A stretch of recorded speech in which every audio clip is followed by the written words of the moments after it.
Ladies and gents, boys and girls, good morning. Friday, March the 3rd, 2023.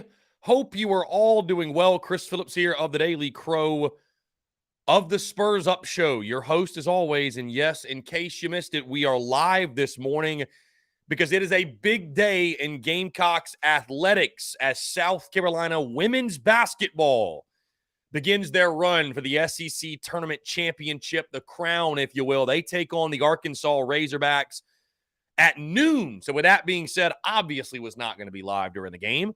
Wanted to make sure we were able to tune in, watch the game, cheer on the Gamecocks. So for that reason, we are live for the next 2 hours, 10 to 12. But again, appreciate you all tuning in. I hope you're all doing well. Good morning to you all. I see Davon, Justin Langford, Jonathan Hall, Jesse Jacobs, John Edward, Brendan, what is up? Also those in the Big Cock Club Discord.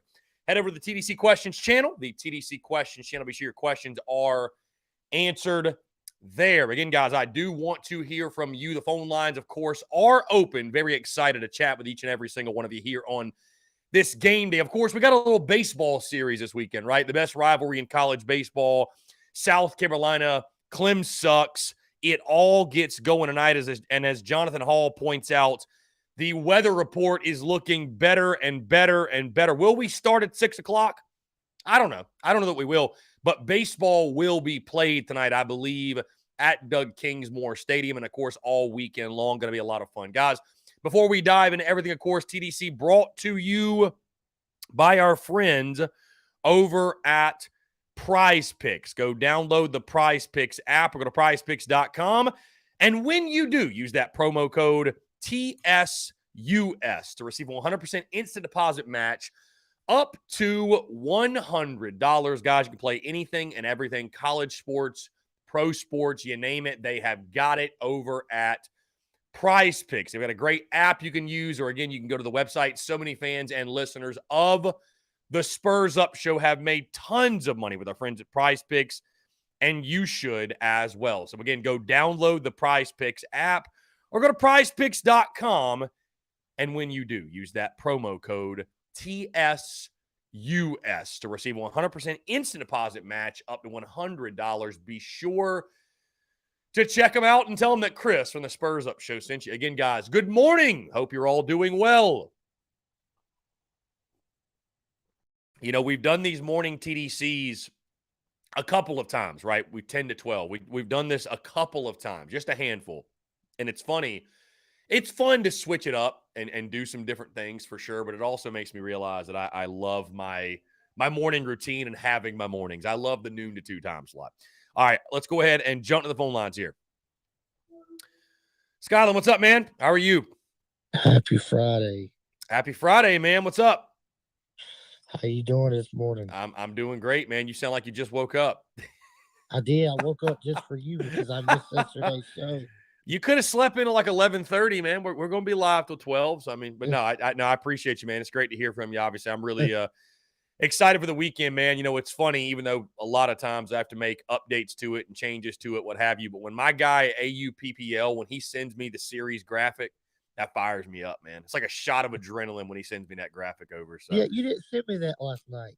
Well, he didn't send it to me until 5:30 this morning. So because yeah. I think he didn't see the start, like Clem Sucks didn't really like make their starting rotation that known till like late last night. So he didn't see it. So he waits until they both are released and goes from there. But yeah, he sent it to me early this morning. It's been posted across social media. So I'll text it to you here as well, but it's a beauty, man. And the stats, my goodness, they look really nice, all in favor of the Gamecocks. So as you can imagine. Oh yeah, it's crazy how close they're starting.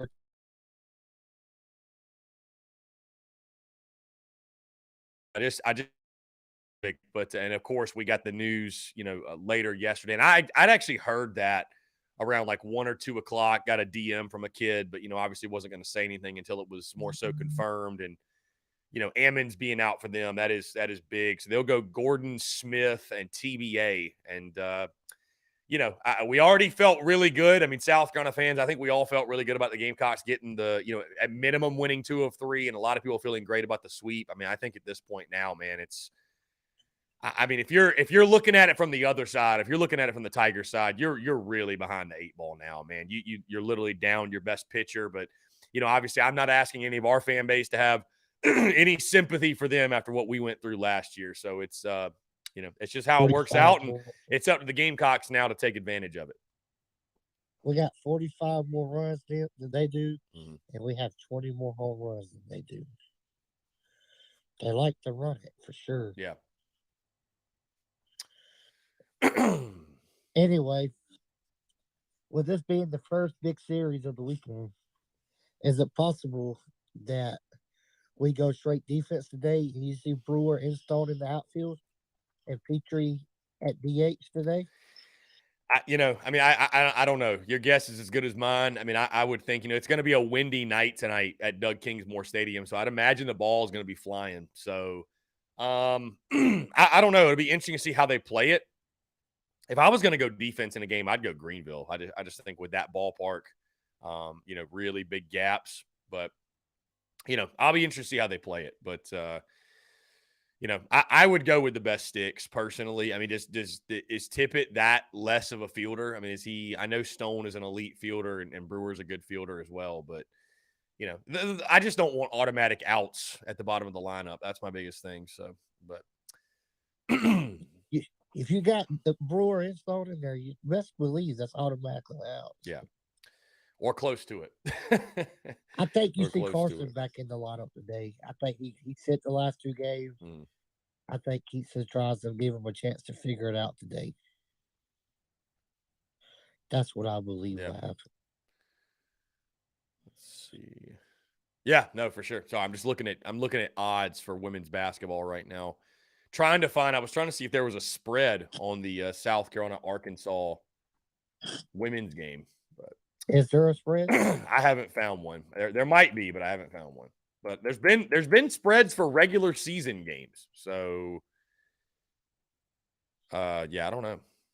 I mean, most of the time there isn't. I mean, we're always favored very big anyways. So but yeah, I don't know. How do they go about the lineup? I mean, I don't like that thought process of shuffling of we need to play this game more like why would you need to play this game more defensively than any of the other ones? Plus, it has a lot of ground to cover.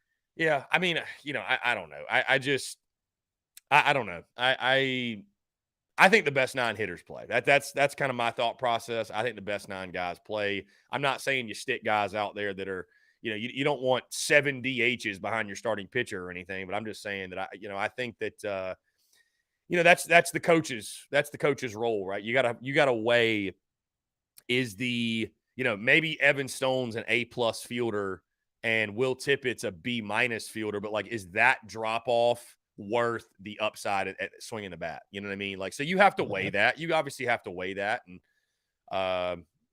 just kind of figure it out from there. But I don't think we've seen the last of Evan Stone for sure. I mean, he might start tonight. We haven't seen the last of him, no doubt. I don't know what to make of Dylan Brewer. I don't know. I mean, it'd be interesting if he started tonight just for the simple fact of that he played there. I don't know how many at bats he gets this weekend, if any. I mean, but again, it's all a guess. I mean, we're not in there in the locker room. We don't know exactly, but I don't see them all of a sudden just saying, well, Dylan Brewer hadn't played in 4 games, so this is the one to start him. You know what I mean? So yeah, I agree with that statement. Anyway, if we play tonight, I'm gonna go with a sweep. If we don't play tonight and we have to play on a Tuesday later in the year or Wednesday later in the year, I don't know if we sweep or not, but if we definitely for Friday, Saturday, Sunday, I 100% believe we sweep. If we have to move it today, tomorrow I would go Sanders, Becker, and Sunday I'll go Hall, Mahoney. Well, I tell you this, Skyline, I'd actually be at this point pretty surprised if we don't play. Eric Bakich even saying last night that he expects the game to happen. It might get moved back. I mean, I think it's almost a guarantee that it's going to get moved back, but I'd be pretty shocked if they didn't play. Here's my question. We were talking about they got to get the game in at a certain time because the game tomorrow is at 1. Why couldn't they move the game tomorrow back? Why couldn't they just start at 4? You know what I mean? Like, why? I don't even know why that game's starting at 1 to begin with, but I don't know. That's just me. So Oh yeah, 1 o'clock on a Saturday is really early. I know it is. So whatever. I mean, these guys again, they're 18 to 22-year-olds, man. If we got to start at 8 o'clock, I think they'll be fine. So I think they'll be fine. But Jonathan Hall, who's commenting, he actually lives in Tiger Town and actually said it's not raining currently. Parking lots are muddy a bit, but said currently not raining. So hopefully it's just not as bad as the weather forecast has said, and we'll see. So hopefully we play baseball tonight. I think we will, though. I think we will play baseball tonight. I hope we do. I'd be surprised if we didn't. I'd be really surprised if we didn't. Well, I got the Gamecocks sweeping if we play these 3-week games this weekend. Yeah. For sure. Well, Skyland, it's going to be a lot of fun, man. Looking forward to it. I'm very excited, obviously, as I know you are, and I'm very optimistic about the way it's going to go. Let's just say that. I just hope. I'm very optimistic too because Miss Caldwell, you know who I'm talking about. She is predicting our season being like the second year of Kingston's season. Mm. You know what I'm talking about, Miss Caldwell? Miss Caldwell, no. Elliot's mom. Oh, okay. I did not know Miss Caldwell, no. Yeah, I thought y'all talked before. No. I don't think so. I don't think so, unless I'm not recalling this. I thought you told me I talked before, but she's saying in Kingston's second year, we started like really good like we did this year, and we got an SEC play, and we went 8-22, and we won 20 conference games, but we only won 8 SEC games, and we finished 28-28 this year.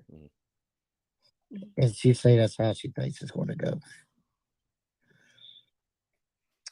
Well, hopefully we prove Miss Caldwell wrong. So I got you. Anyway, well, you have a good weekend. Yeah, man. Sounds good. Let's get after it this weekend. Go Cox. So, all right, brother. Go Cox. Appreciate it.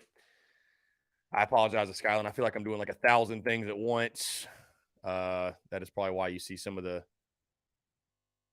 errors in posting some things. I don't know why this came through the way it did. There's one guy that'll call me out for posting something wrong. Boy, it is Brendan M. And I appreciate it. But that is when you're trying to go live and post a bunch of content. I just did not want to not do the show today. That felt wrong. That felt wrong to not do the show. So again, we've got the early TDC today. Early TDC. And never forget, we're not a logistics company. I tried to post a reel to Facebook. I hadn't even uploaded. I don't know what's going on with that. I don't know what's going on with the old book. I don't know what's going on with the book.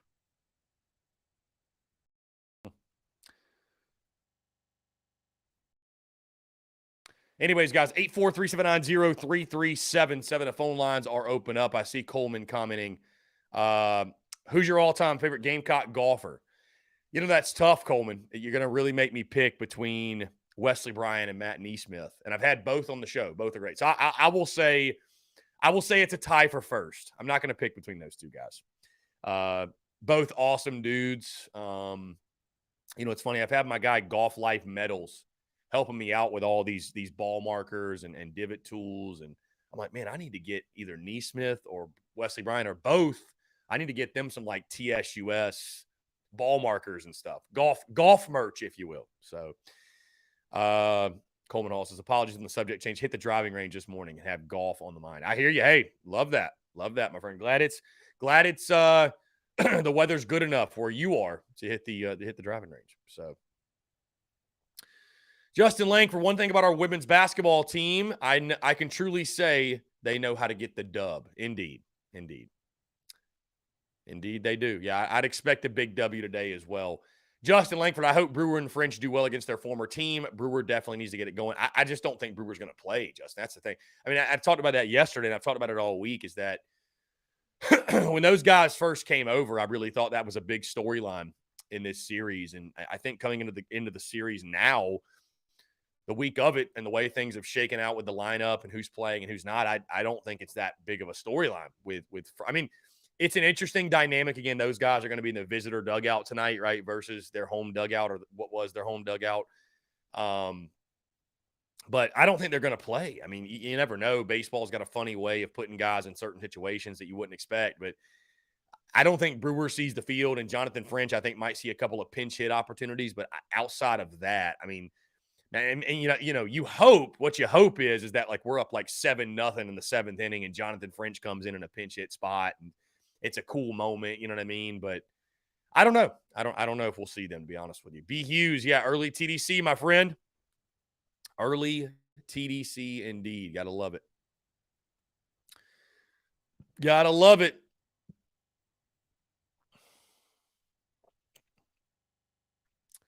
Let's see here.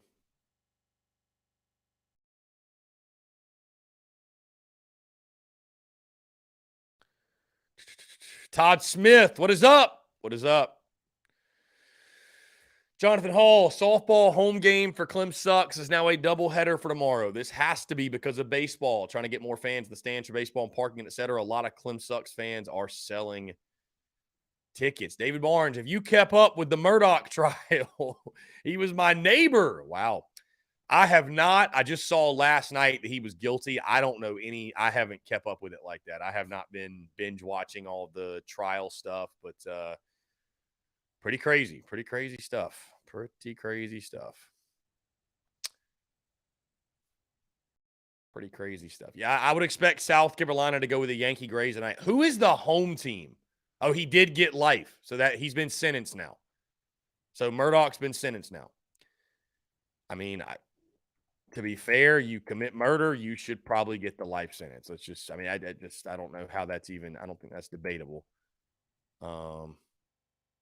Crazy though. I know it's been something people have been following along for quite a while.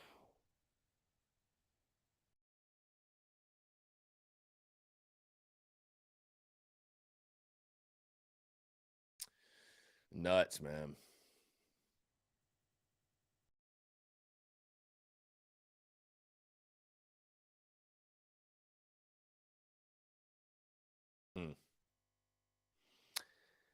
So Carolina's the home team tomorrow. Okay, I would expect us then to go with. I think we'll wear black tomorrow. I think. Well, actually, we could. No, I think we might actually go white with the black pinstripes with the SC. Phil, what's up, my guy? Look at Phil. What's going on, Phil? Again, guys, appreciate you all being flexible. Truly, thank you all so much for tuning in. I know this is not our normally scheduled time. I'm sure many of you guys got stuff going on, work, obligations, whatever it is, you're busy today. So thank you so much for taking the time to tune in. Really excited again to chat with each and every single one of you here on this Friday, TGIF. Indeed. Okay, looks like our reel did post on Facebook. I'm sitting here just, I think you got to stay on Facebook until it posts or whatever. But yeah, no, appreciate you all, man. Truly, it's been an amazing week. Been really exciting these weeks. These weeks fly by, man. It's because of you all. It's because of you all, truly. These weeks fly by because of you guys, because I have a blast doing what I do, and it's a lot of fun. And yeah, so how about our friends over at Nachos and Analysis, by the way? Old Drew rocking the Clem Sucks t-shirt for the game tonight. I don't know if any of y'all saw that, which, by the way, I see Jonathan Hall, and if there's any other Clem Sucks folks that are tuned in, I give you all a lot of hell, obviously, which is standard at this point. You all know it's a rivalry. It's a lot of fun. But Nachos and Analysis, Drew and those guys, they do a great job covering the Tigers. And definitely I would highly suggest you guys go support their podcast. And Drew was a really good sport. Apparently he lost a bet with his buddy and has to wear a Gamecocks piece of merchandise to the game tonight. And so I contributed. He will be rocking a Clem Sucks t-shirt supplied by yours truly. So I give Drew a lot of credit. He's a damn good sport for doing that. So, yeah. Anyways.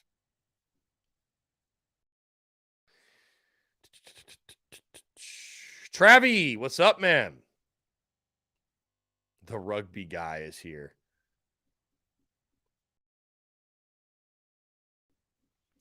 Justin Langford, what do you think Brewer and Frenchie should work on to be more fundamentally sound, possibly? Because I know they have the talent. Maybe they should work on hitting the ball more oppo. Justin, it all just comes down to hitting as a whole. I don't know that I can identify one thing. I'm not out there every single day at practice, but I mean, you just look. Listen, I didn't have expectations that those guys would be everyday contributors, anyways. I mean, both were sub 200 hitters at Clem Sucks. So, I mean, I don't know what you really expected to happen. Although Dylan Brewer earned a starting spot coming into the season, he lost that thing with the quickness. So you just got too many talented players, you know what I mean, to have a guy in your lineup hitting 215, 210. You just do, man. You just do. Travie, I wonder who our RB1 will be next year. Here's my question. Will it be somebody on the roster or somebody who's not on the roster yet? I got to think we go to the portal and get a running back, man. I mean, listen, I love the story of Mario Anderson, and he comes from – I'm not comfortable with what we have at running back right now. I'll just be totally transparent with you. Do I think Mario Anderson could be a good player? Sure. Why not? Go Wolves. I hope he is. But you got him. You got Juju McDowell, who is at this point like a hybrid player. I wouldn't even classify him as like a true running back at this point. He's not a 20 to 25 carry guy. He's almost like a gadget running back, which is fine. He's very dynamic in that role, I think, when he's used properly. What is Lavassier Carroll? We don't know. Totally unproven. Number one, he's got to be healthy. Number two, is he ready to be the number one guy? You got Dontavius Braswell, who maybe is a true freshman, will be the truth. I don't know. But, I mean, outside of that, you know, I know people will bring up Turbo Miller and DJ Twitty, but do you have a real legitimate SEC back?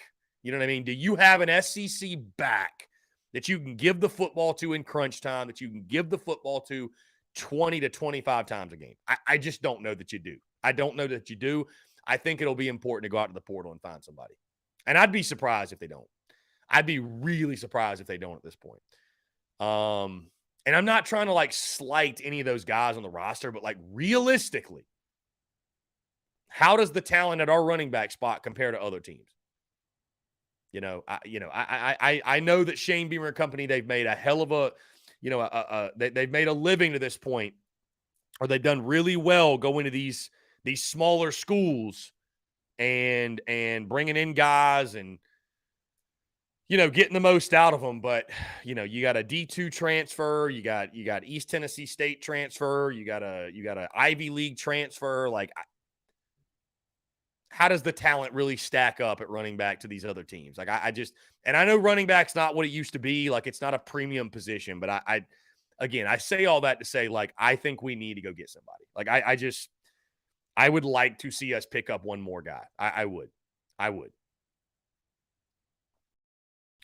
So, granted, to Coleman's point, we literally used Jaheim Bell at running back in the Tennessee game and did work. So, I mean, it's again, like the running back position, I think, in this point in football is the most, if you've got a really good one, obviously it's important, right? If you have a good one, but it's not what it used to be, right? It's probably not what it used to be. So I don't know. We shall see. But I like I said, I would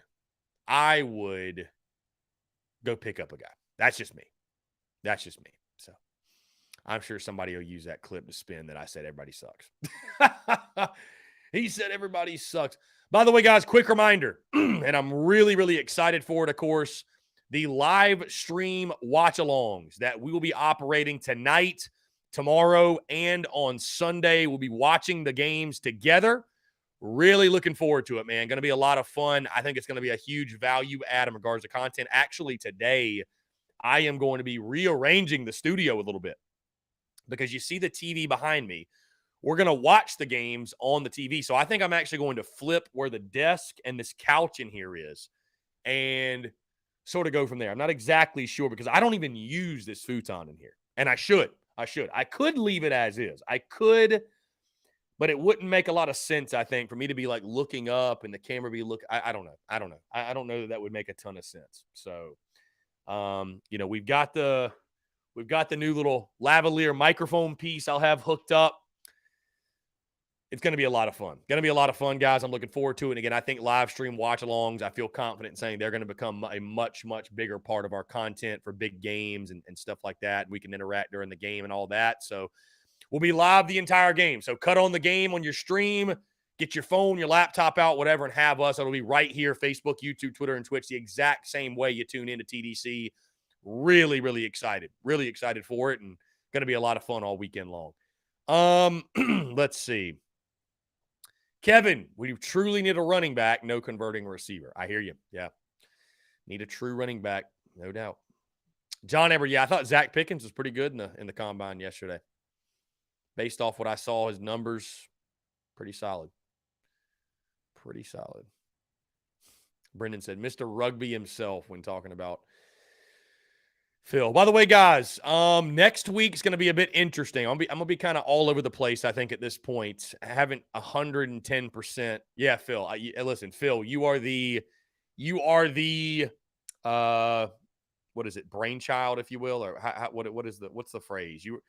Phil's kind of the brains behind the whole live stream watch on. Phil, you suggested it way back in 2021. That's why we even started it. So bringing those back, Phil was the original inspiration, so I appreciate it.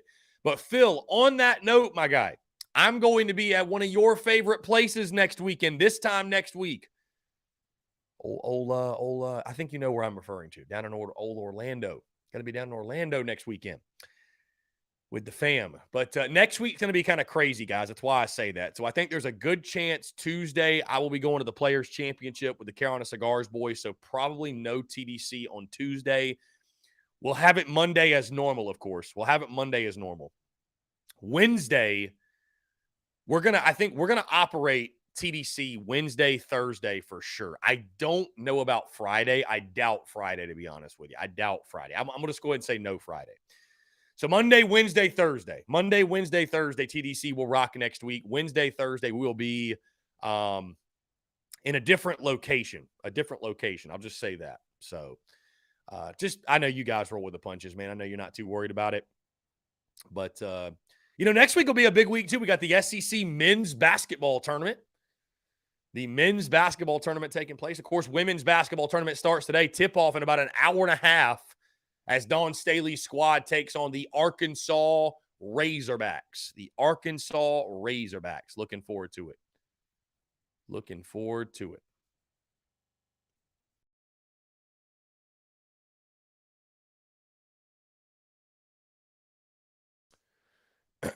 Yeah, really excited for the weekend, guys. Really, really excited for the weekend. South Carolina, Clem sucks. Going to be a fun day tomorrow in Greenville. Shane Beamer, of course, confirming that he will be in the upstate. So, going to be a fun weekend, no doubt. Going to be a very fun weekend. Spilling my coffee on my on my mug in here. I also want to shout out my dudes over at the Agoji podcast. A couple of former Gamecocks football players. This is a really fun combo, guys. Dawson Hoffman, Patrick Reedy, and I forget the other guy's name. Let me look this up really quickly. He also played football at Carolina. Here we go. Corbett Glick. Yeah, Corbett Glick. Yeah, so Corbett Glick, Dawson Hoffman, and Patrick Reedy all started their own podcast called the Agoji Podcast. And I actually went to their studio on, Wednesday night. Yeah, I went to their studio, 2-hour podcast, 2-hour conversation, all things, South Carolina football, but life, business, content, philosophy. We dove into the weeds on a lot of different things. So, guys, I highly suggest you all check that out. It was really, really cool. It was really cool hearing from these guys because, again, they all three played football at South Carolina. So, hearing their perspective on TSUS and my content, and they all love the Spurs Up Show. It's funny. They were sitting there talking about Dawson Hoffman, talking about all these guys. They were in there for the Muschamp era. I think all three of them were. And they were saying, like, dude, I remember I've loved TSUS since the jump. Like, when we were on the football team and, like, you said fire Muschamp, we were kind of sitting around like, yeah, this guy kind of has a point. Like, I like this. So it's funny how, you see some of the slapdicks on social media. Oh, people in the locker room feel this way, and this guy feels this way, and the players and there's actually a lot of players that rock with TSUS heavily. There's a lot of players that rock with what we do. So the conversation, guys, again, I highly suggest it. It will drop tomorrow at noon, I think they said. It'll drop tomorrow at noon. So be sure to check it out. I'll be sure to share. I'll be sharing a lot of the clips they're going to be posting. So, yeah, going to be cool. Gamecock fan, you going to any games this weekend? No, I'm not. Live stream watch-alongs for all 3 games. I will not be in attendance at any of the 3 games. Looking forward to our live stream watch-alongs. I'll be right here plugged in the studio. Have my phone in front of me again. It's going to be a value add content-wise. I mean, there's just no debate, guys. It makes too much sense. There's no debate that I can make content at a much higher level, efficient level, being in studio, watching on TV versus being there in person. And I got to be honest, and I appreciate guys like Jonathan Hall, and there's, like Nachos and Analysis, and there's good Clem Sucks fans. Let's just throw that out. There are. There's good Clem Sucks fans. But I'd be a damn fool to go to that game at their place. I'd be a fool, my guy. I'd be a damn fool. Absolutely. I got to be dumber than hell to go to that game. I don't value my peace going to a game like that. Shane Abbott, Alex Murdoch played for the Gamecocks. Honestly, I have no idea. I guess he did. He went to USC. I mean, who gives a damn? I think if you're using that as a slight, that's a really weird slight to use because the guy's old. Like that South Carolina has nothing to do with his actions after he had left Carolina. So I don't think that's a really good, I mean, I don't know. I don't know that that'd be a really good diss at all. Slayer of Queens Chase says, nah, you'd be straight. I mean, I probably would, Chase. I probably would, but you know what? You know as well as I do. It just takes one jackass. It takes one idiot. And people are crazy, bro. I mean, people are crazy. Clem Sucks fans, obviously not very fond of me. There's many that I'm sure would love to take a swing at me. So it's just not a position, Chase, I'm willing to put myself in. It's just not. It's just not. It's a position that, I mean, listen, I've gone down this rabbit hole before, and I've explained all this before, so I'm not going to do so again. But I want to be able to enjoy the game and watch it and just be relaxed and all that. So, and also again, it comes back to the content side of things. It just makes too much sense in regards to creating great content. I can do so at a much, much, much higher level being plugged in at home. Much higher level. So it is what it is. Babes and Waves, where the Rowdy Roosters at? Babes and Waves, I don't know where they at. I'm sure they'll be around all weekend long, my friend. All weekend long. Bet Online. Let's see. Interesting. Bet Online has got odds. That is very interesting. My guy Dalton brings it up. I guess betonline.ag. Bro, they got odds for everything, dude. I guess they've got college baseball odds. Let's see. Do they have women's basketball? If they're going to have college baseball odds. Oh, here we go. NCAA.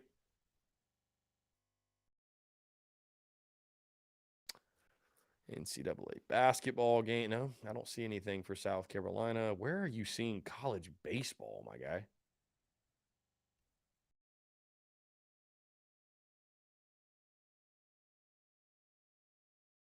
I'm looking up on this book that Dalton's on, and I do not see. Let's see, baseball.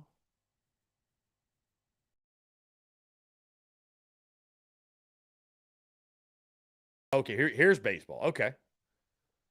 Here we go. Yeah, here it is. South Carolina Clem Sucks. Gamecocks are minus 110 tonight. Clem Sucks is minus 120. So they're almost like at a pick 'em. That feels wrong, doesn't it? No, so they're actually making Clem Sucks the favorite. My God. Hammer the Gamecocks. Hammer the Gamecocks. Good Lord. Good Lord. Hunter Kelly live at 10:30. Yes, Hunter, in case you missed it. TDC 10-12 today. 10-12 because women's basketball in the SEC tournament tips off at noon. That is why.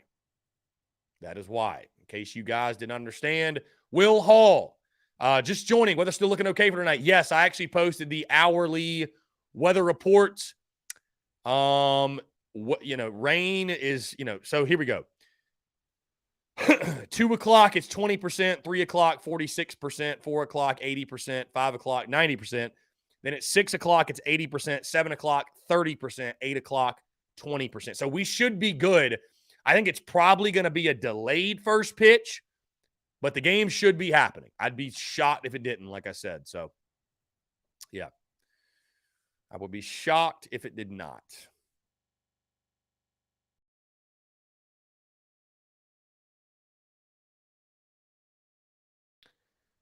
Again, guys, 843-790-3337. How about that, though? A lot of great, by the way, guys, a lot of great college baseball this weekend. A lot of great games. Let's see here. My guy AUPPL has published the schedule. Let's see who we got. How about Charlotte, Virginia Tech? That's an interesting series there. Let's see. Louisiana, Campbell, Cal State, Fullerton, and Texas. Now, that is a hell of a series. Georgia Tech plays this weekend. You got Florida and Miami, which I'm surprised that's not one of his featured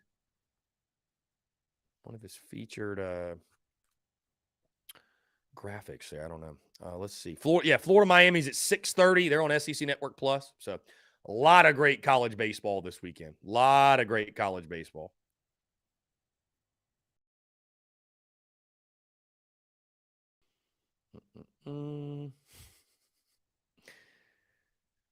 My guy Chase, what a legend. What a legend you are, sir. Here we go. Let me throw this in here.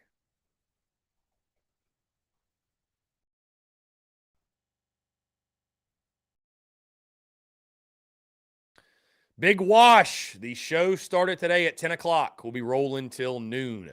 Hunter Kelly, the SEC tournament is on SEC Network, my friend. Yes, Gamecock fan. Yes, Clem Sucks ace Ryan Hammonds. He is out for the weekend. Out for the weekend with something with his arm. He's got some arm issues. So I had heard rumors that maybe he needs Tommy John, but at minimum, he's out for this weekend. I think Eric Backett said last night it's not too serious, but it's serious enough where he's missing the game. So it is serious enough. Let's see. Again, I'm actually really surprised that extra games. Let's see. No, I'm really surprised there's no odds for the women's game. I'm surprised at that. I'm surprised at that. Either way, whatever. We'd be a huge favorite anyway, so what difference does it make? What difference does it make?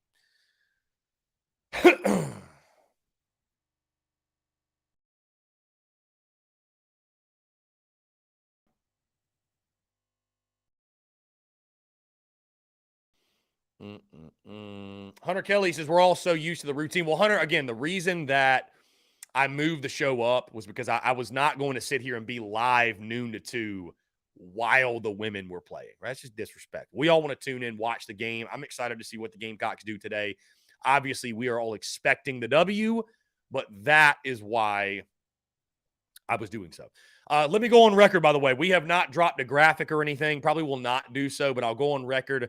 I am predicting the Gamecocks not only to get the W today against Arkansas, but I do think Dawn Staley, South Carolina, will get their revenge for last year, right? Remember, lost to Kentucky, did not win the SEC tournament, did go on to win the national title, the one that matters, but I think the Gamecocks will have a chip on their shoulder.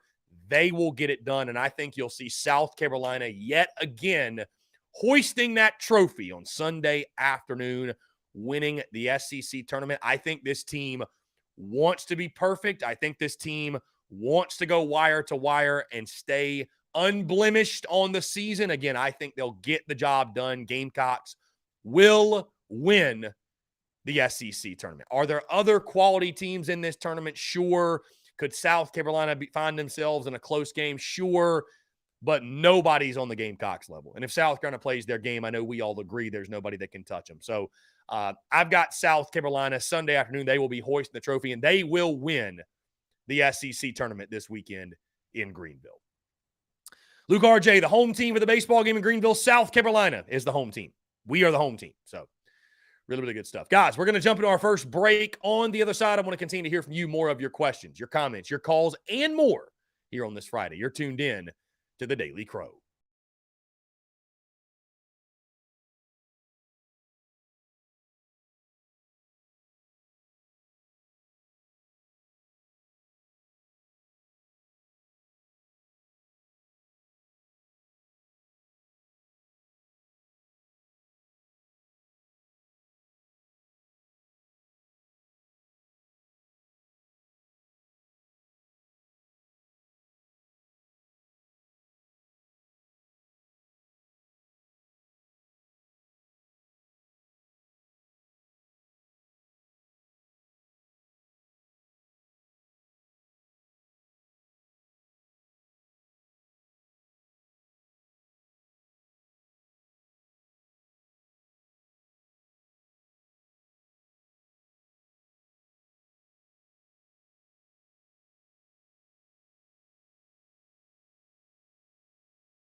All right, guys, we're back. Taking your questions, comments, calls. 843-790-3377. That is 843-790-3377. So here on this Friday, TGIF. Really, really excited to be chatting with you all here on this Friday, indeed, March the 3rd. Gamecocks taking on Clem Sucks this weekend. The SEC tournament beginning for the women's in about just a little bit over an hour. Just a little bit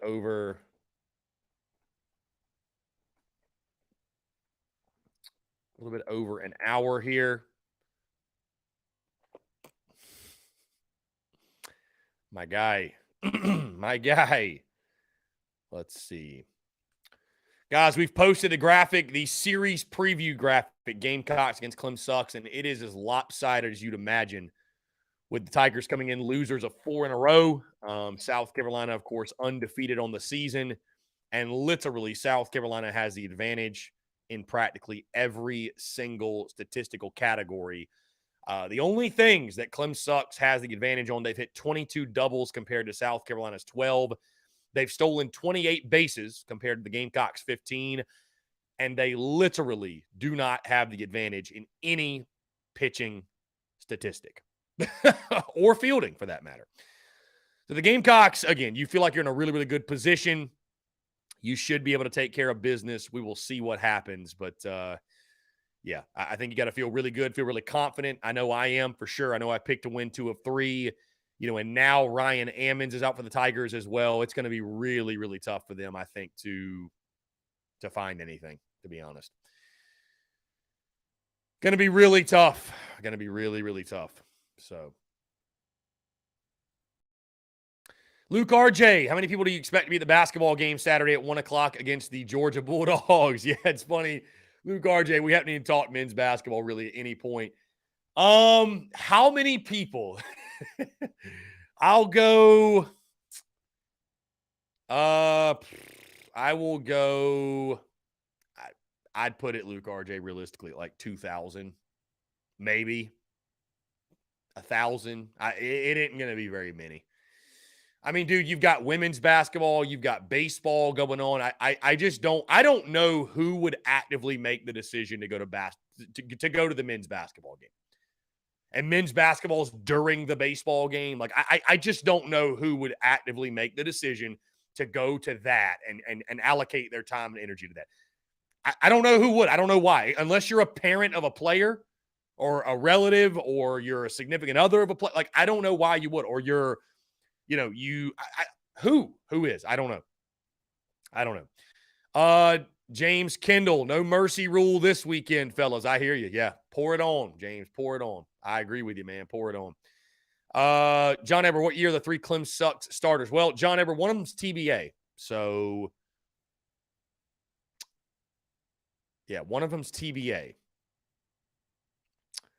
The other kid, Tristan Smith, I know is a true freshman. And then they are throwing tonight Austin Gordon. I think he's a sophomore. Hold on, I can tell you in 2 seconds. I believe, yeah, he is a sophomore. 6'4", 200-pound righty. Went to Myrtle Beach High School. How about our Myrtle Beach folks? From Myrtle Beach, South Carolina. A season ago, had a 1-0 record, 2 saves, a 5.14 ERA, and 17 relief appearances. Opponents hit 229 against him, 31 Ks and 9 walks. So throws a lot of strikes. Let's see. Number 40 sophomore in the nation in the preseason by perfect game. Number 14 ACC prospect for the 2024 draft in the preseason by perfect game. So let's turn to the phone lines here. Call from Robbie Davis, Zaxby's Hall of Famer. Robbie, what's going on, my friend? How are you? I'm doing fantastic. Good morning to you. Good morning to you, sir. Oh, boy. I am still suffering from food coma from last night, man. Holy crap. You're still suffering from food coma. What did you have? Yes. We went to Logan's for Mary and R's birthday last night. That sounds awesome. It's incredible. Oh, dude. I had a steak with a slightly not quite loaded baked potato. The only thing that wasn't on it was sour cream. How do you, Robbie And Davis? some How do you rice. like your steak? How do you get it cooked? I'm curious. Well, I used to get it cooked well done because I wasn't really for a while I wasn't a big fan of seeing any, uncooked meat. Uh-huh. But with the way the steak was cooked last night, it was good. How was it cooked though? Did you get it well done? No, I got it medium. I think medium well. Okay. Yeah, well done is So there is was a, a is little a, is bit. a savage There was a move. little bit of uncooked meat, but not too much. So you're not one of these people that gets it like rare, basically, or medium rare. Yeah, or no, anything. that will never happen. If I'm gonna eat a steak, it's gonna have to be cooked to an extent. Okay, I'm just saying. Indeed. Well, I'm glad you guys had a good time. That's awesome. It was great. And usually I'm done drinking my coffee by the time the show comes on, but I'm still drinking my coffee. You put creamer in your coffee, Robbie? You're a creamer guy? Oh, yeah. I'm actually drinking some white chocolate caramel coffee with some chocolate caramel creamer in it. Now I understand why you have so much energy. My God, sir, that's a cup of syrup.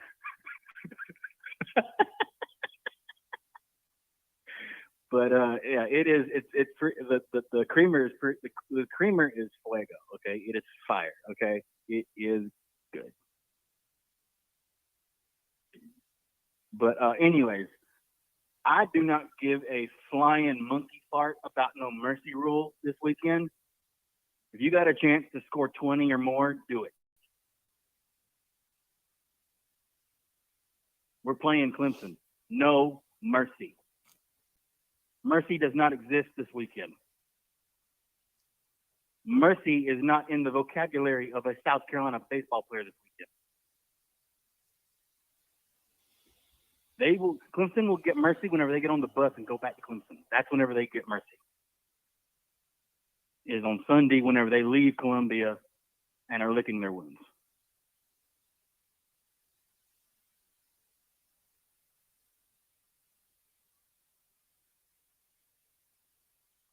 I would agree. Yeah, bring it to them all weekend, man. I'd agree with you. Yeah, I mean, I'll just take 3 dubs however we get them, but yeah. And I definitely think that today the Lady Gamecocks are going to have a barbecue and hog is on the menu. Yeah, I think today's going to be a lot of fun for sure. Like I said, I'm picking them to win it all. I mean, I'd be shocked. I'd be shocked if they didn't. Yeah.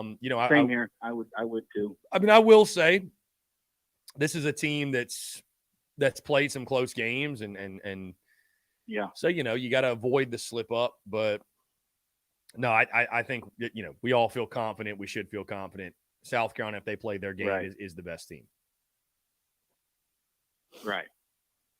And I definitely do believe that if Boston and Cardoso are on their A game, or if anybody is on their A game, or if us as a whole, if we play our A+ game, I don't think there's nobody in this tournament that can beat us, to be honest with you. Yeah, I'd agree. If we play our A+ game today and all weekend, you might as well go ahead and just give us the go-ahead already and give us the trophy. Because if that happens, that trophy's coming to Columbia.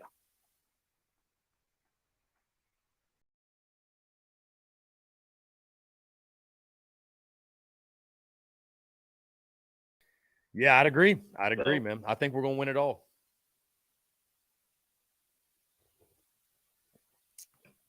And I'm really hoping that the weather subsides today, because I'm gonna try to watch the baseball game and also watch your live stream at the same time. So I'll try to multitask. I appreciate that, Robbie. I really do. I appreciate that. even though multitasking is not my strong suit, but I'm going to try it just to see how it goes.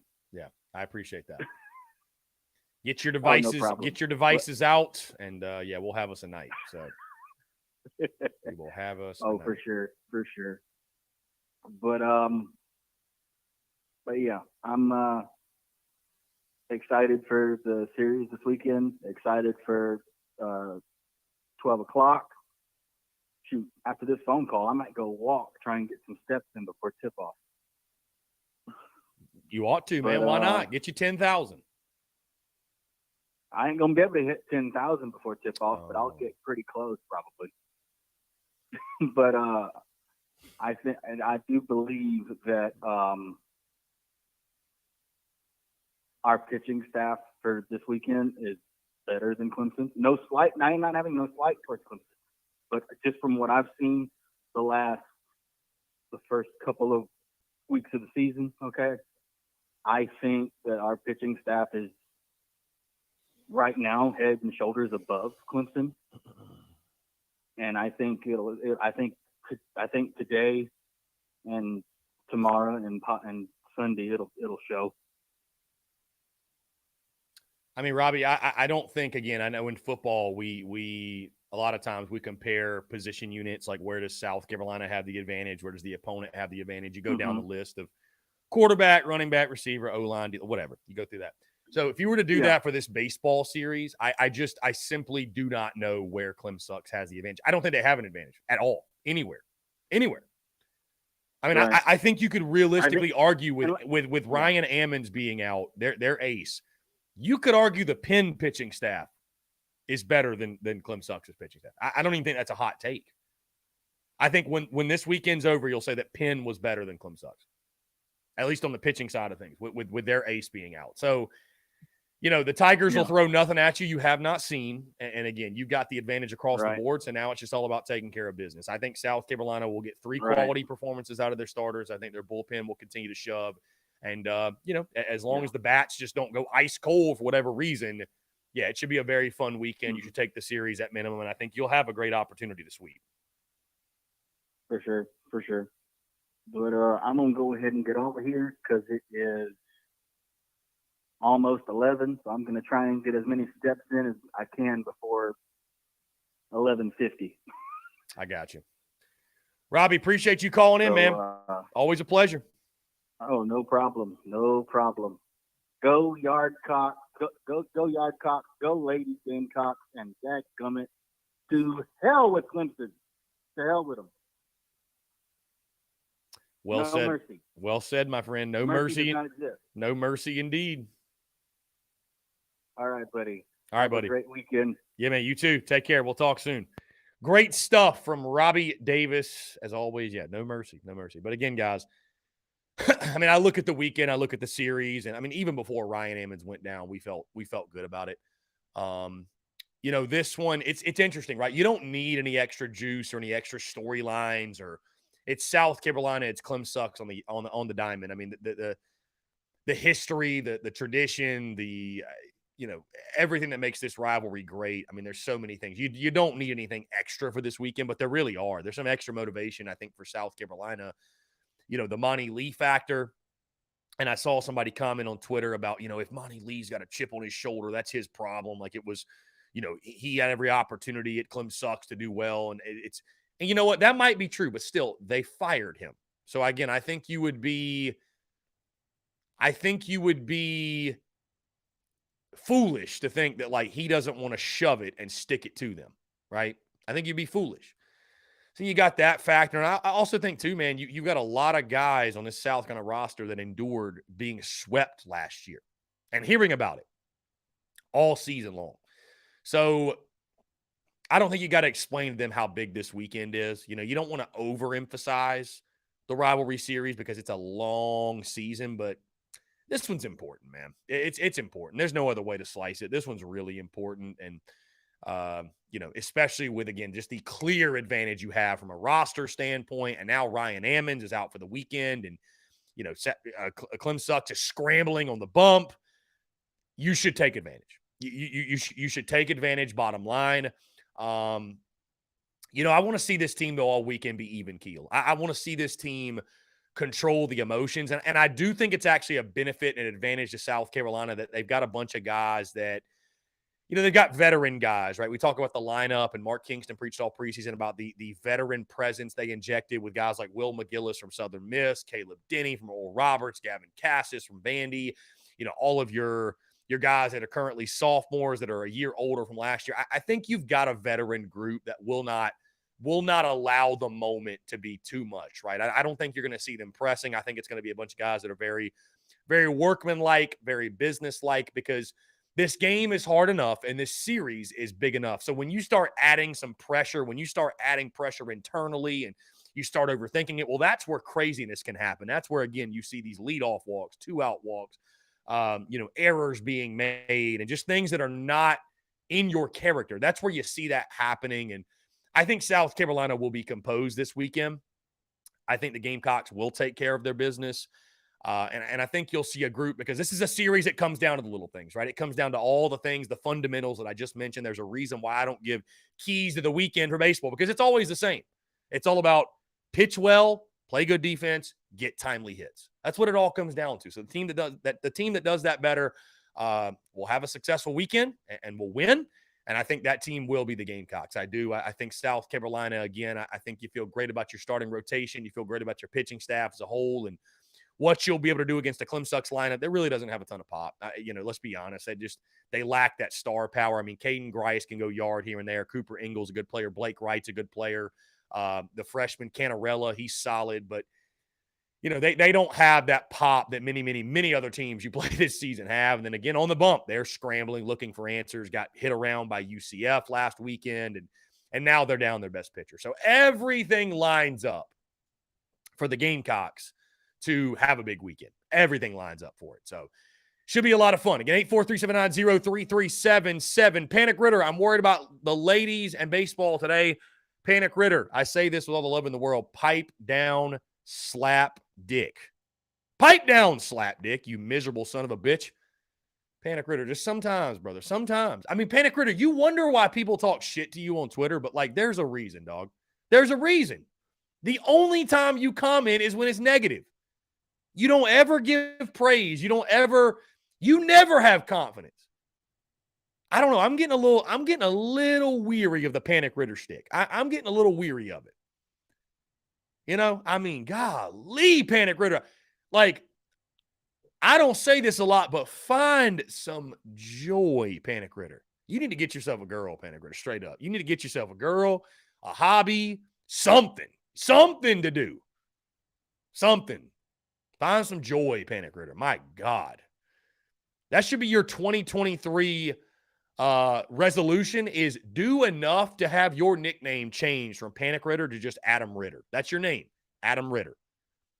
I don't want to call you Panic Ritter anymore. What is it going to take? What will it take, my guy? What will it take? I love my boy Ritter, but damn, you got slapdick mentality. I mean, you just got a slapdick mentality. D1Baseball.com staff picks are in. And out of 3, 7, 11 guys on their staff, one has picked Clemsux to win the series. Shotgun Spratling. Whoever that is.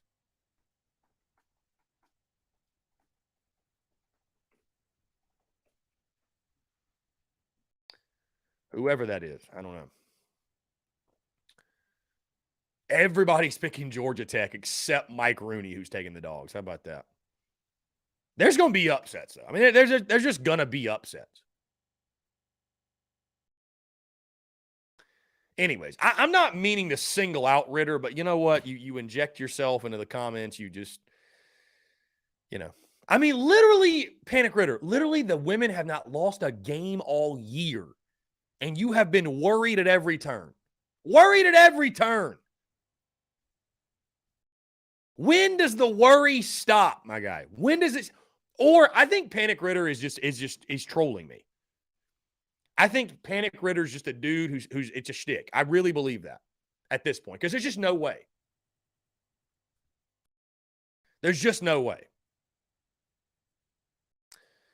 Maybe I'm wrong, though. I don't know. I've been wrong before. Anyways, 843-790-3377. That is 843-790-3377.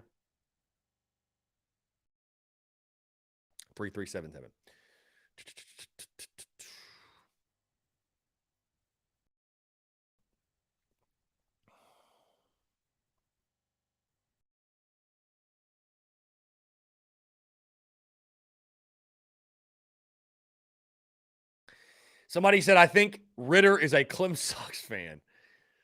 You know, maybe so.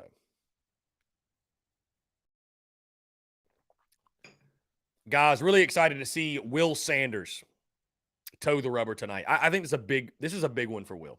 Big one for Will. Was solid last weekend. But I think we're all itching to see like the dominant Will Sanders. We're all itching to see the dominant version of Will. And I think we'll get it. I think we will get it tonight. I think you'll see his best stuff. I think you'll see his best outing, and I think he'll lead the Gamecocks to a Game 1 win. You know, I picked 2 of 3 with Ammons out. Am I going to create another graphic and go back? No, not necessarily, but I'm expecting a sweep. I'm expecting South Carolina to sweep this series. I mean, baseball is a crazy game.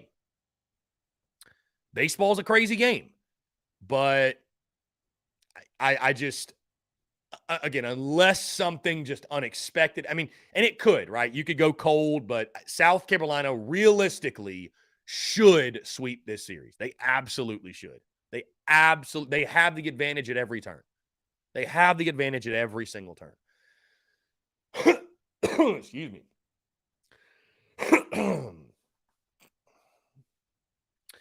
Babes and Waves says, speaking of finding joy, you always seem to have a positive look. Where do you find your motivation and inspiration in life? You seem to have it dialed in. That's a great question, Babes and Waves. You know, I've talked about before that I'm fueled by gratitude and perspective. And I know I speak on those things a lot, but they are truly the foundation of how and why I operate the way in which I operate. I mean, I really do. I mean, you make a good point, Babes and Waves. Like I distance myself from like negative talk, negative chatter, negative emotion. And that's not to say like be delusionally happy or delusionally optimistic, right? There's like real self-work that must take place to process things and to come to grips with things and to accept things, right? And to accept things. But, you know, I just wake up every day, Babes and Waves, truly, genuinely grateful for the opportunity to do what I do and excited for it. I mean, really. I have great perspective because I've been unfulfilled. I feel like you look at great people in life, and I'm not saying that you have to go through terrible things to do great things, but I think there's something to be said about people that must go through adversity and hardship and struggle to really appreciate and achieve greatness and also appreciate it while they're in it. Right. You know, we've probably all heard this, but I've heard this before that, you know, strong men make easy times make weak men make hard times make strong men. And that cycle just goes on and on and on. But really the emphasis and why I brought that up, hard times make strong people, you know. And so going through adversity and having perspective, though, is really truly what it is. Having perspective, being able to have expected and have gratitude and be in alignment with yourself and constantly doing that self-work. And, you know, again, man, I'm just grateful every single day that I wake up. You know, I'm grateful for all the little things. I take nothing for granted. You know what I mean? I know how fortunate I am to be in the position that I'm in. And, you know, I feel like I believe life is happening for me, not to me. You know, I believe everything happens for a reason. You know, I practice stoicism. You know, I never allow myself to get too high or too low. Now, there's times, obviously, I live life with a lot of passion. So I get excited about things, but I always keep my emotions in check. You know, I don't have any sort of temper. I don't ever, and I see people, what's funny is I see people on social media that like, they only get a view of, I'm talking crap about Clem sucks or creating content. But I mean, I'll make the point, because people are like, God, he has such resentment in his heart and such hate. I'm like, guys, it's just for content, man. I don't wake up every day or go to sleep every night with just like this harboring this hate and this resentment and this negative emotion. It's all in good fun. I mean, that's really the way I look at it. It's all in good fun. It's all in good fun. It truly is. But yeah, man. I mean, my gratitude, my perspective are truly what drive that. And I think that's where my that's where my happiness comes from. I would say that is the basis of it. That's the foundation of it. Now there are certainly other things in my daily routine and other things as well. But that's a great question. That's a great question because I think it's something you have to really sit down. It's like, why am I happy? Type of deal, right? Why am I happy? And I like to think that I've crafted my life in a way where, like, no matter how much money I make or like material things don't sway my happiness. You know what I mean? But those types of things don't sway my happiness. I'm happy because, again, of my gratitude, my perspective, and I'm fulfilled in what I do, and I wake up and I pursue my dreams and passions and goals, and I that's what fuels me in life, and I starve my insecurities and my anxieties, if you will. So, and I surround myself with people who make me better, who push me to be the best version of myself, who love me unconditionally. You know what I mean? Like, I only surround myself with those types of people. I do not surround myself with people that are, that are energy thieves, if you will, or vibe destroyers, if you will, or anything of that nature. You know what I mean? So I'm very careful of who's in my circle. My circle's extremely small. It's extremely small. And it's on purpose. That's on purpose.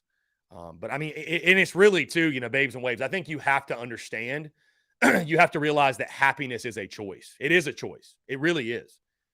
Everything in life, you can choose to see it one of two ways, the positive or the negative.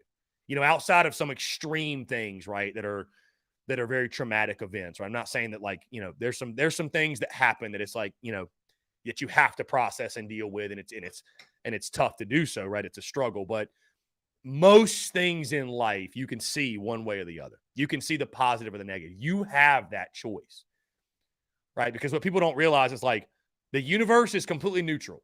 Reality's neutral. To a tree, there's no such thing as good or bad, right? There isn't. To a plant, there's no such thing as good or bad. It's the labels that we put on things that, we allow them to affect us positively or negatively. So I practice that daily, and it's something also you work on. You know what I mean? You're not just like, oh, I'm happy forever and ever, and I don't have to do anything else. Like, I constantly am working on, I do breath work. You asked, do you meditate? Do you read the Bible daily? I'll meditate here and there. It's something I'd like to do more of, but if I'm in a space where I feel like my mind is cluttered and things are crazy, like I will definitely sit down and just close my eyes and shut off my brain or like try to empty my brain or just sit with my thoughts for 15, 20 minutes, 30 minutes, whatever. But I do daily breath work. I do yoga in the morning, like a light yoga. I don't do like a full on class, which I'd like to get into that. And I think I will. I'm going to incorporate that in my daily routine. But I do breath work, do a quiet time yoga while my coffee is brewing, if you will, stretching, if you will, to, again, just be present moment, clear the mind. But you think about it, like, what is the opposite of happiness? I would say it's anxiety. Like, most people have anxiety. Anxiety is just you being worried about something that is either already happened, is out of your control, it's done with, it's over, or something that has not happened yet. If you're truly present moment, you're not anxious. You're not feeling anxiety. If you're just living in this present moment space. And I find myself in that. The only time that I feel any sort of anxiousness is if I'm sitting here creating this content, but I'm thinking about, well, I got to do this in the studio. I got to cook this for lunch. I got to do this content. I got to do this next week. We got this. If I'm just present moment, And like, that's robbing me of being in the present moment and doing the best possible work I can possibly do and providing the most value. So why would you live that way? You know what I mean? So that's a robber of happiness as well. So it's something you got to work on, right? Because the hustle and bustle and craziness of the world, and people got a million things going on, it is something that can just sneak up on you, and you can be anxious and you can be, unhappy, or you can be, anxiety obviously leads to unhappiness. So it's something you have to practice. But if you believe happiness is a choice, then you can work on it. And, I'm certainly not going to take credit for any of the things I'm telling you. Naval Ravikant is someone I've consumed a lot of content, from very, very smart people, philosophers, entrepreneurs, whatever. But Naval Ravikant is someone I've got his book. I absolutely love the way he talks about, happiness is a choice. And once you believe it's a choice, then you can start to work on it. You can do practices that, you can take care of your body. You can do meditation. You can do yoga. And I'm not trying to preach woo-woo stuff to you, but this is real stuff. If you believe in the energy and vibrations, and, we've all heard, like, you attract, what type of person you are, you attract those types of things that come with being that type of person into your existence, into your life. So again, I could go down an entire tangent. I literally think I could probably start a podcast on this type of stuff, because I felt it and do feel it on a daily basis in my life. But again, I know that was a long-winded answer to the, where does your happiness come from? Again, if I boil it down, it really just genuinely comes from perspective and gratitude. And I wake up every single day like excited. I wake up excited to live life. I wake up excited for life's next adventure, right? I really do.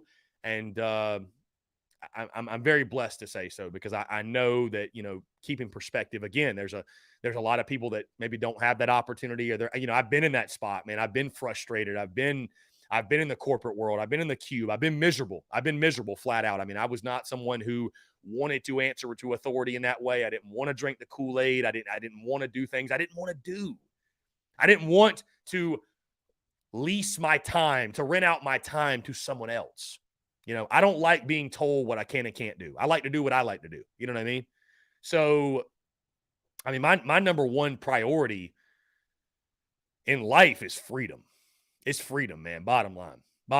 And listen, I think there's nothing wrong. Everybody's wired different, right? That's one of the things I don't like about social media. Some people on social media, you'll go on like TikTok, you go on this, go on that, and you got people that are looking in the camera and like, you should be doing this. If you're not starting a business and working 100 hours a week and taking this and that, like, there's some people that can just be happy doing 9 to 5. There's nothing wrong with a 9 to 5 in some degrees, like having structure, having a nice salary, supporting yourself, supporting your family. Like, some people don't want to be a number one. Some people aren't comfortable with taking risks to that degree. That's okay. Like, I don't think you should be bullied into being an entrepreneur. You know what I mean? Like, that's not for everybody. But for me, I was miserable in the corporate world. I was flat out miserable. I hated it.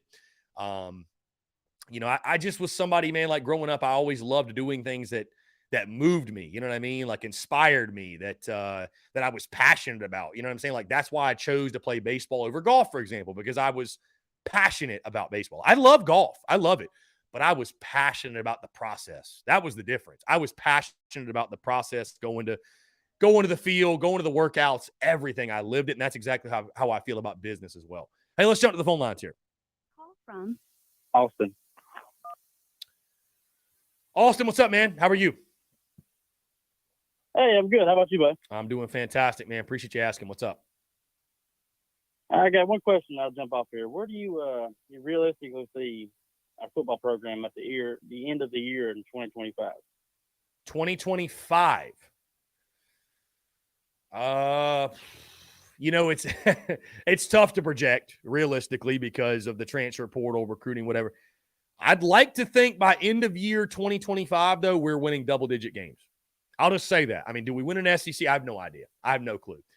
But I'd like to think we are in that double-digit win mark. So, 2 years from now. So, yeah, if we're winning double-digit games, man, I'll be thrilled. I'll be absolutely ecstatic. So that's what I'll say. I think we're winning 10 games that season. Okay.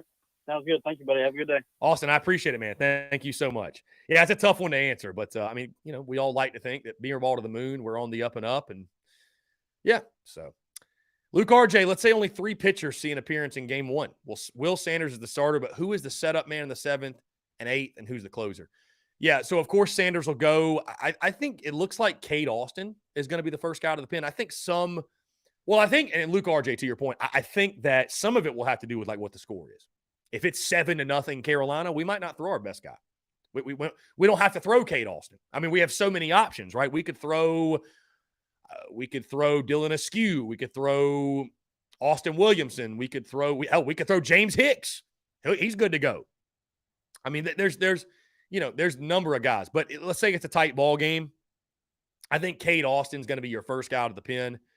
I think in your 8th inning, maybe a Jackson Phipps could go. And I think the closer, I think they like Chris Veach. Had 2 saves last weekend. Obviously, you're going to see Matthew Becker pitch at some point in a long relief, or maybe, he closed the game last weekend. So I think you got a bunch of different guys. Luke RJ, it's kind of rare in college baseball that, in the MLB, the roles are so well established. Like if you're a closer, you're a closer. There's guys that become 7th inning guys, 8th inning guys. Sometimes you have that in college, but other times, like those roles, I think kind of sort of as we go throughout the season, they develop themselves. I don't know that this team has a Matt Price on it, but I think Cade Austin is your first out of the pen guy. Becker's a pin guy. I think they like Veach at the closer spot right now, and again, for good reason. Again, he's got 2 saves, has good stuff, has that mentality. So I think that's probably who you'll see. I think that's probably Luke RJ who you'll see. Again, they brought Jackson Phipps out in the game last Friday as well when it was pretty close. I think they like him from the left side. So those would be the guys I would think you'd probably see tonight if the game is close. So, guys, that being said, let's go ahead and jump into a break. On the other side, I'd like to continue to hear from you. More of your questions, comments, calls, and more. You're tuned in to the Daily Crow.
All right, guys, we're back. Taking the questions, comments, calls. 843-790-3377.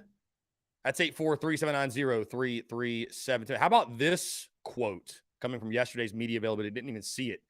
I don't know if Bruin Nation's tuned in or not.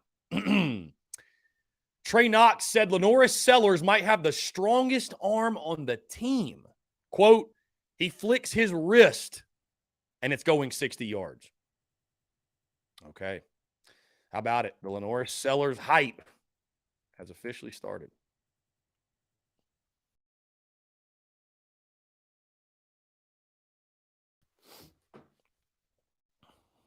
Again, guys, appreciate you all tuning in here on this Friday. I know with the time change, a little bit different, obviously a little bit could be a little bit strange and deter people from tuning in, but I appreciate y'all jumping on. Here we go. Let's jump back to the phone lines.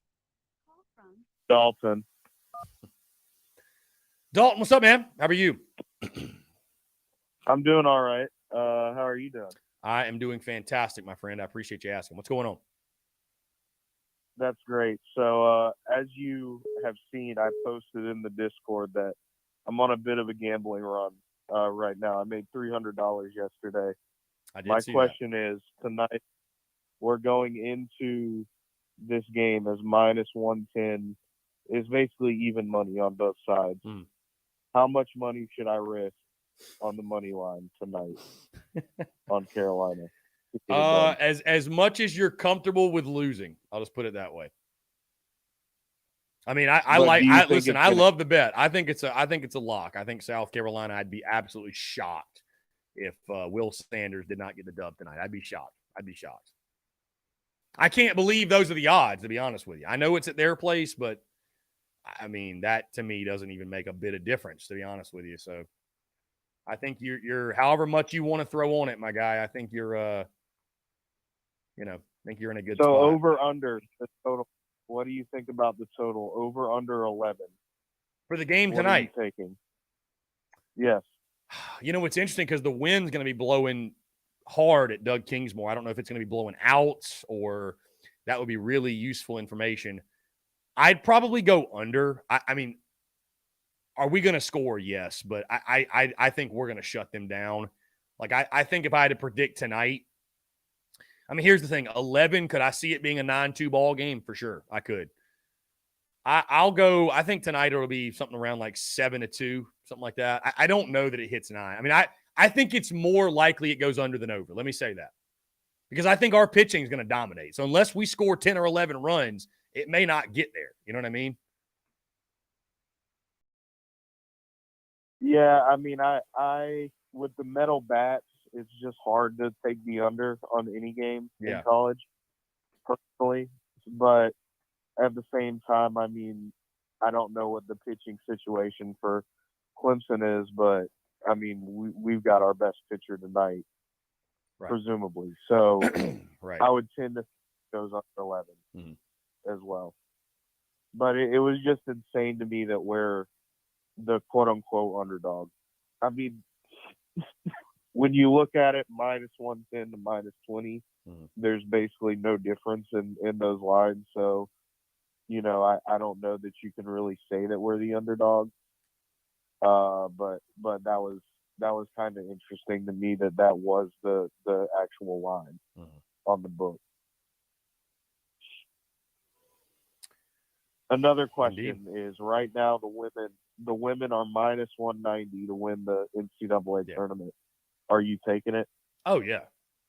Who's going to beat them? I mean, who would beat them? I don't know, but the tournament's weird. It's interesting to see a minus line for the winner of the NCAA tournament. Yeah, I mean, it's just when you're that big of a favorite, when you're as good as South Carolina is, you know, I understand it. I do understand it. We'll see how we do in the SEC tournament, though. Hopefully we don't have another letdown game like we did against Kentucky. But at the end of the day, I mean, winning the national championship is much more important than winning the SEC championship. But yeah, I'm sure you'll see this comment, by the way, in the Discord. But Chase, our good buddy Chase, says, Dalton, please don't put any money on us. Jesus, for the love of all things Cox, don't do it. So Chase is saying I would. He thinks I guess he thinks you're a jinx. I don't know. I guess but I don't know why he's saying that, because you've put money on the Gamecocks many times and won, right? So I feel like you've bet on South Carolina, either spread or anything, money line, many a time and won. So yeah, I've lost a lot, but I've also won a lot. Yeah. So it's, I think it comes out in the wash. Yeah, it's not like every time you bet on the Cox, we just like fall apart. So No. But yeah, I get it. I'll bet on us, but I won't touch it. Dude, listen, I make a pick. I make a pick and it's claimed to be the kiss of death. I picked us to beat Clem Sucks during the football season, and you'd have thought I kick somebody's dog. Like, people were like, no, change the pick. So I'm surprised nobody did that for the baseball series. Granted, I guess maybe if I'd have picked the sweep, they would have said it was the kiss of death. But because I picked 2 of 3, like, it's okay. But I don't know. Do you think if we lose 2 of 3 close games this week, not like get blown out or anything, but lose by like 1 or whatever, do you think that that's gonna like be an indicator of where we go in the season from here? Because like a lot of more casual fans, they don't really pay attention to anything before the Clemson series, and then if we win it, then they're a little bit more invested. But if we lose, then it's like, oh, not that great. Yeah, listen, I've had fans. I want to be Clemson. Yeah, I was going to say, to your point, I've had fans tell me that they literally, like, this is how baseball season goes for me. I don't really keep up with the non-conference. I tune in for the rivalry series. If we win 2 of 3 or sweep, my interest in baseball rises, and I tune in a little bit more and tune into SEC play if we're good. If we lose the rivalry series, I don't really tune in until SEC play and we show we're a good team. So, yeah, it's important from that standpoint for sure. But, Dalton, it's again, I think it's unfair a bit to say that the whole season's just a wash if you don't win the series, because, again, we've seen it before. But to that point, like, let's just say this weekend the bats go cold, you can't hit with runners in scoring position. Like, we see what we saw like last year offensively. Yeah, I think that could be a really poor indicator of what's to come. I think it's an important weekend in regards to, we've talked about as the competition increases, you still being able to produce and showing offensively that, because it's only going to get tougher. It's only going to get tougher in SEC play. So, I think it's important to, this is your opportunity against a Power 5 opponent per se to make your mark and to show up and to show out and make a statement this weekend, I think. So it's important, man. It's important, no doubt. Does one weekend define your entire season? Does one weekend in March define the year? Not necessarily. But when you think about all the things on the line, and you got swept last year, and you add Monty Lee to your staff and the former Clem Sucks players and Mark Kingston's job status, and this is important. It's a big one, no doubt. Well, all I would say is, like, the key to this series for me is to be able to manufacture runs. Obviously, the home runs, like, our guys have been hitting a ton of home runs, which is great. The easiest way to score a run in baseball is to hit one over the fence. So that's good, but it seems like, the last couple games of the Penn series, we would get runners in scoring position, and then we just, let them off the hook. Mm-hmm. And against the better opponent, you're not going to be able to do that. So I would be interesting to see just what our statistics, tonight with runners in scoring position are. And if we can sort of break that habit of only scoring on the home run ball and not being able to manufacture runs when there are runners in scoring. Well, I tell you this, Clem Sucks is not a very good team. But if you want to give a not very good team a shot in the arm and a feeling that, hey, we can win this series, we can win a game, whatever, leave runners in scoring position. Do what you did in that Sunday game against Penn. It's kind of like in football where you let an underdog hang around, then you look up in the fourth quarter, and that underdog is like you're tied or you're within one score. They're like, damn, we can win this game. And now we actually believe we can win. So, the more missed opportunities, it goes without saying, but the more missed opportunities you have, leaving runners in scoring position, leaving the bases loaded, not making their pitchers pay for mistakes. Yeah, you give a team like a Clem Sucks a feeling of, damn, we're in this ball game. We can win this ball game. I think it's definitely important to your point that, Clem Sucks is struggling on the mound. They're struggling. Now they're without Ryan Ammons, their best pitcher. If they're giving you these opportunities and you've been so good, drawing walks, hit by pitches, you've been patient, now you just got to get those guys in. So definitely hitting with runners in scoring position, situational hitting, hitting when you have the bases loaded, stuff like that, making their pitchers pay, certainly going to be a big point of emphasis this weekend. Yeah, obviously I want to see some home runs too, but, beating Clem Sucks is the main goal here tonight, and I have a feeling we're going to get it done. Yeah, I think we will as well. Appreciate you. Oh. Yeah, for sure, Dalton. Hey, I appreciate you calling in, my guy. Yeah, I appreciate you calling in. Dalton, great stuff from our friend Dalton. Always a pleasure to hear from Dalton. And I think he makes great points. Great points. All right, Gamecocks make top 3 for 4-star quarterback Jaden Bradford. Penn State, NC State, and South Carolina. How about that?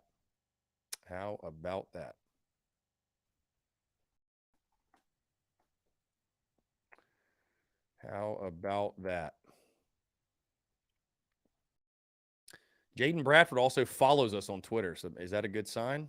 You tell me.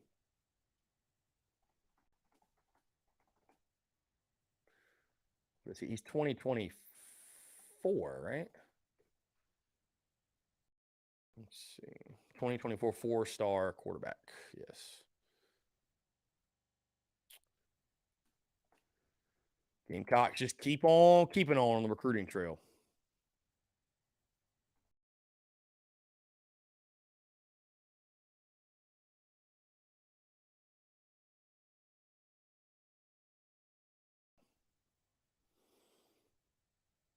Chapin bread, indeed. Yeah, Chapin boy. Darren. Oh, by the way, let me answer this question. Somebody asked, is the game being televised? So tonight, the game is on ACC Network Extra. Tomorrow and Sunday, SEC Network Plus. So it's not on TV or anything, but if you got streaming, that is how you can watch the game. Darren says, Chris, I'm just glad we are winning baseball games. Fridays are the only day I get to watch TSUS live. Enjoy the content. Thank you, Darren. I'm glad you're tuned in. Just got back from Myrtle Beaching golf 3 days. Love that, Darren. Love that. What a week you've had. Just have a great weekend. Go Gamecocks. I'm sure the weather participated for you as well. What's up with the pollen in the water in Myrtle? What's going on with you guys in Myrtle? What's up? What's up with that? I saw a picture yesterday. I was like, that's crazy. I've never seen such a thing in my entire life. Anyways, yeah. Appreciate you tuning in, Darren. That's awesome, man. Thank you. Again, Gamecocks make top 3 for 2024. 4-star quarterback Jaden Bradford. Really good stuff. Shane Beamer just keeps doing his damn thing. By the way, here we go from Ross Dellinger. As the SEC moves closer to a 9-game scheduling format, Nick Saban tells SI Now, Sports Illustrated, that Alabama's proposed 3-game permanent opponents should be more balanced. They're giving us Tennessee, Auburn, and LSU. I don't know how they come to that. Well, 2 of those 3 are your rivals. Let's jump to the phone. All 3 of their rivals. Call from Chase Floyd. Chase, what's up, man? How you doing? It's Friday, man. It's a good day. How are you? Indeed, man. TGIF. I'm doing well. Appreciate you calling in. Yeah, I was just going to touch on, a little bit of the baseball stuff. And it's fun. I've been downtown all morning trying to rush to beat the rush over there at Bon Secours and stuff, knocking out all this stuff before traffic and everything in game time. So I managed to do that, knock out downtown. But it's fun because I've seen this time of year all the buses and all the other teams coming in, and you see all these fans, Tennessee, and I saw Ole Miss's basketball team get off the bus this morning and stuff, and I wanted to holler at them, but it's kind of early, I was going to tell them I might as well get back on it. But I didn't. I probably should have, but I didn't.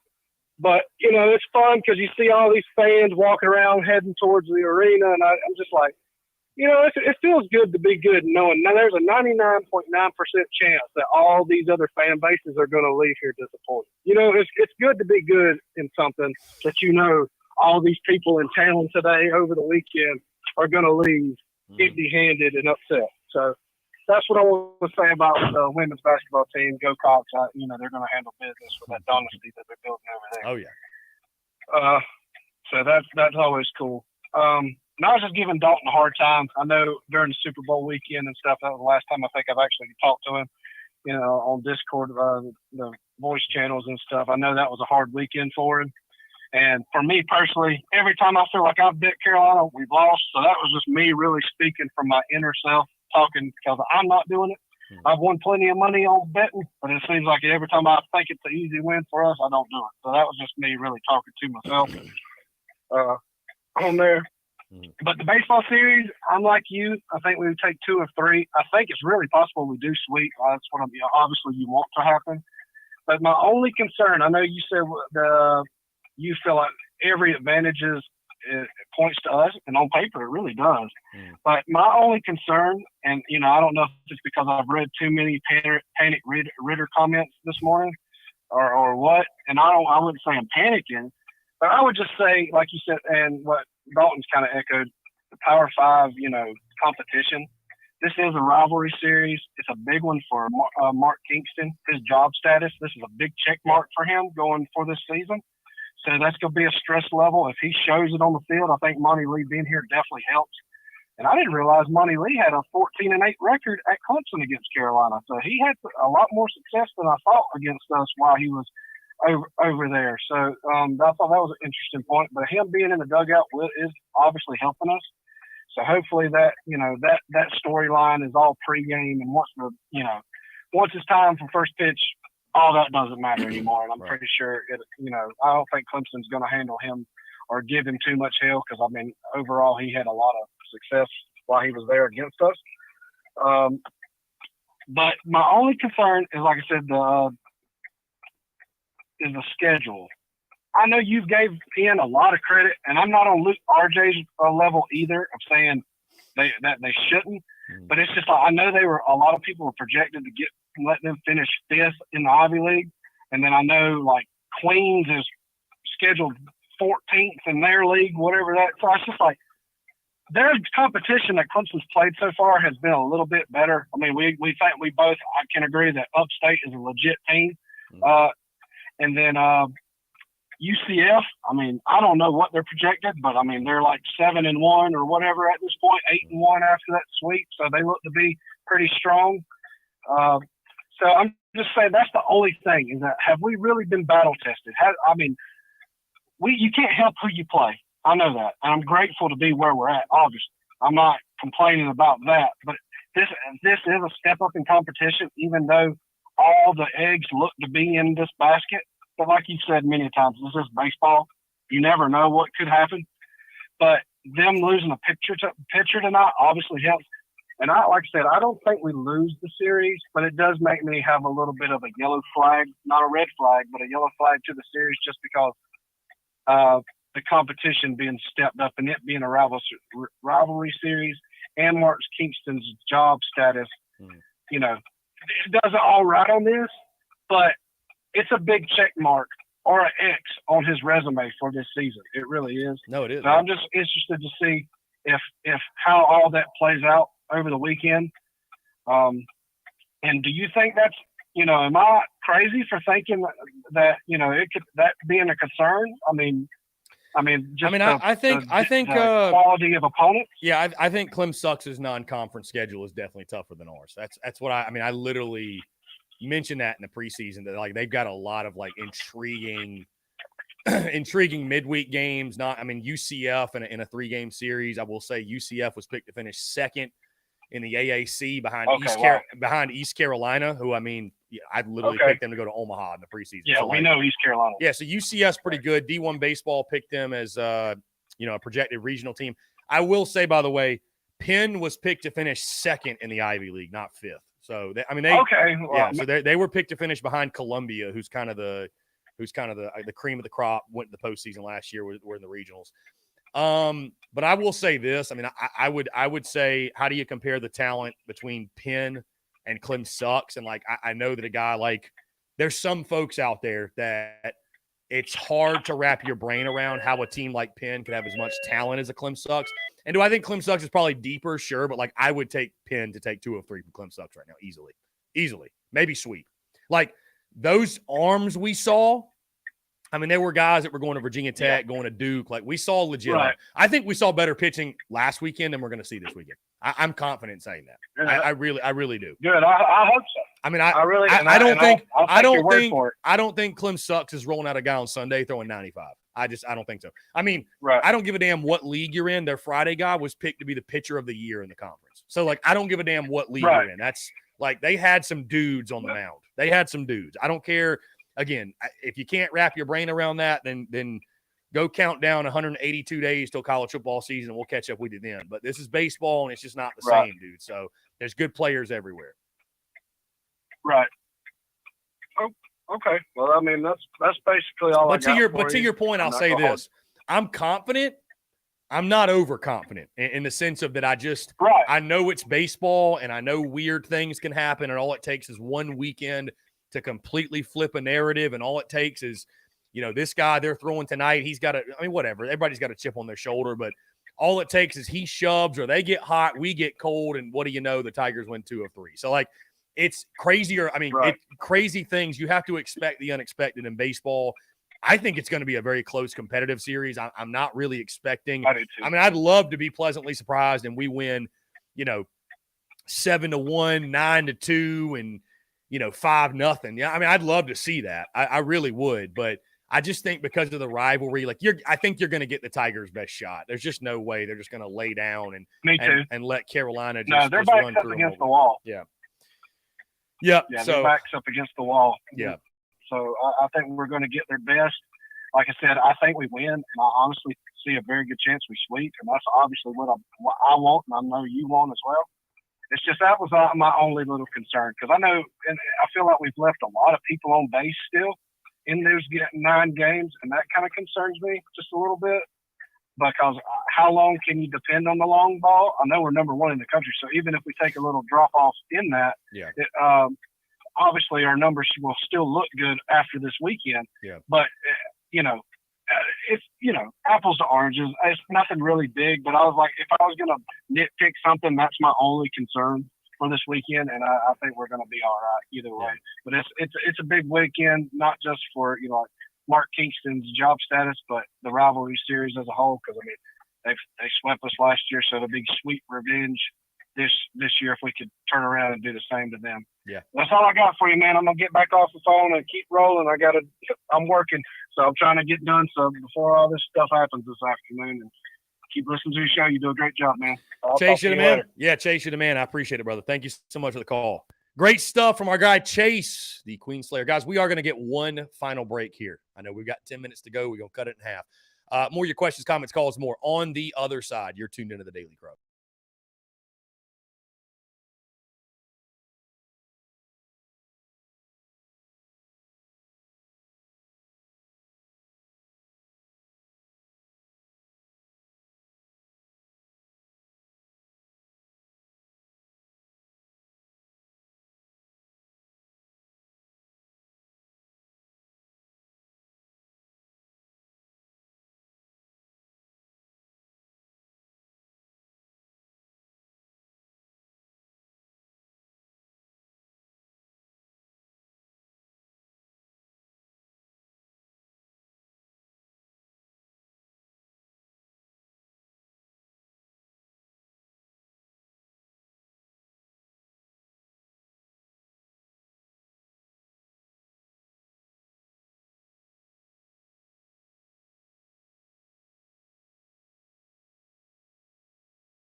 All right, guys, we're back. Final 5 minutes or so here on the Daily Crow, taking their questions, comments, calls. 843-790-3377. That's 843-790-3377. One could say it is a horrid weekend to be a Tiger. Indeed. Luke RJ. Camila Cardoso is my favorite player on the women's team. 6'7", and nobody can stop right here. Let's turn up the phone lines. Call from Young Savage. Young Savage, what's up, man? What's up, man? How are you? I'm doing fantastic. Appreciate you asking. What's up?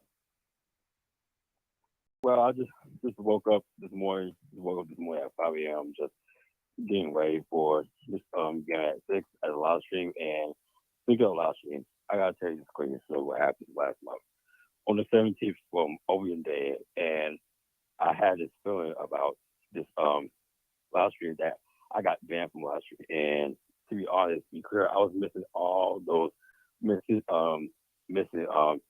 Opening Day baseball, and I kind of feel like that. I kind of feel sad because it's just not even right for me that I did not want to get banned from that baseball season. And to be honest, so it's the day that I got in this live stream, and baseball is just kind of my thing, and all the things out there, and going for everything they do, players and new same teams and the coach. And to be honest with you, Chris, and I feel like I'm just gonna do it by my own and just do it completely out as I can to maintain from this season to fail. And I just want to grow and mature and some things, and most importantly, by the way, and I gotta say, baseball season will be a good year for a good hell of a year for a team. So to support all the players to Evan Stone and all of them, because I know Beverly is out of the season, not to be pitching. So that's that. But kind of think about something else that I just got off my mind. And when Kimball was doing a YouTube thing from Monday night, and I saw a Opening Day on YouTube, and I was like, wow, this is nice. And I gotta say, I gotta shout out to him to his YouTube because I watch his YouTube every morning and night at 9 p.m. And I gotta say, and it feels very good, and it feels all right. And I just let off slide, move on to the past, move on to all that. So I don't want to forget about that band live stream for anymore. But I'm ready to delve with this live stream, and today will be a good day for day to be equipped against them. So what can I say? It's just a baseball season. That's all. Well said, Young Savage. You're the man. Appreciate you calling in. I don't know what he said, but I'm sure it was riveting.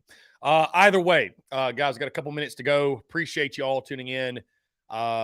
Really excited. Gamecocks are tipping off in just a minute or so, so we'll go ahead and get off of here because I want to make sure we're all able to tune in and watch as South Carolina begins their quest for the SEC tournament champion. Also, of course, guys, game tonight probably will not get underway at 6 o'clock, but either way, the live stream tonight, it will start when the game gets going, so just be sure to stay tuned for that.